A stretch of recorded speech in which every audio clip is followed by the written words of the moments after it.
Hello guys, আসসালামু আলাইকুম। আপনারা সবাই কেমন আছেন? আশা করি অনেক ভালো আছেন। আমিও আল্লাহর রহমতে অনেক ভালো আছি। তো আজকে টমেটো গাছ থেকে টমেটো উঠাবো দুপুরে রান্নার জন্য। চলেন।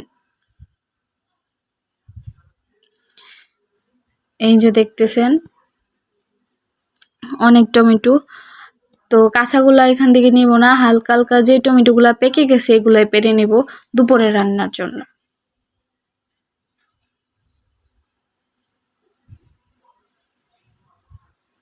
এই যে দেখেন।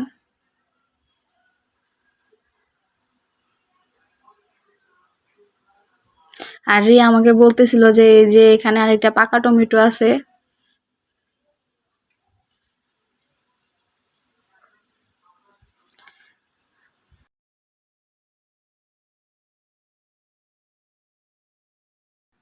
দুইটাই আমার দুই চাচা শ্বশুরের মেয়ে। খুঁজেও পাচ্ছিলাম না। তো মেহানিকে বলছিলাম যে তুমি পেরে দাও। তো ঢুকছে, ঢোকার পর ও পেরে দিতেছে।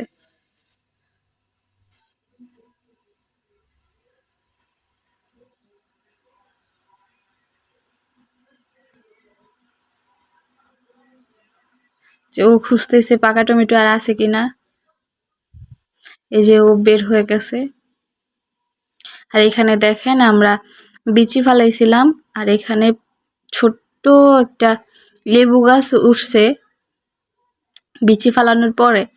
এই যে এখানে একটা দেখেন, আর এখানে একটা, দুইটা লেবু গাছ উঠছে বিচি ফালানোর পরে। আর এই যে, আর এদিকে দেখেন আমার ছোট ননাস শাক তুলতেছে।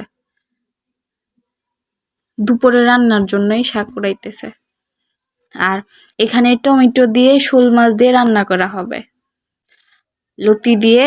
আর চিংড়ি মাছ এখনো খোলা হয় নাই, ফ্রিজ থেকে খুলবে। আর লতি আমরা বানিয়ে তারপরে হালকা একটু সিদ্ধ দিয়ে ডিপে রেখেছিলাম। তো এখন খুলছে আর কি। এই যে শাক।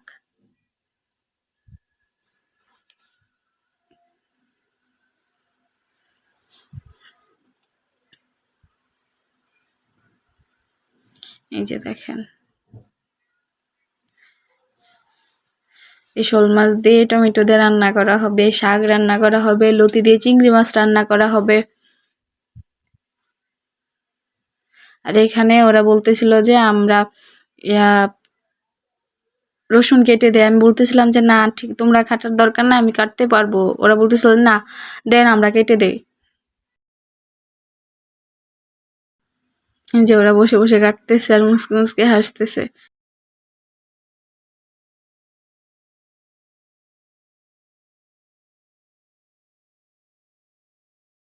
এই যে আমার নানা সে রান্না করতেছে। আস্তে আস্তে সবগুলো রান্না করা হবে।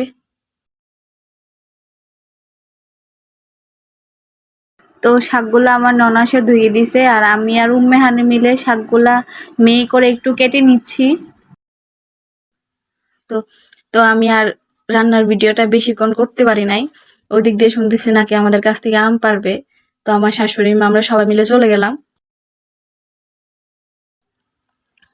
এই যে আম পাড়তেছে, বালতি, ঝাঁকি, বেগ সবকিছু নিয়ে চলে আসছি। অনেক কিছু নিয়ে গেছিলাম আর কি আম কুড়ানোর জন্য। তো গাইস, আমাদের ভিডিওটা যদি আপনাদের ভালো লাগে তাহলে অবশ্যই লাইক, কমেন্ট এন্ড সাবস্ক্রাইব করবেন। আল্লাহ হাফেজ।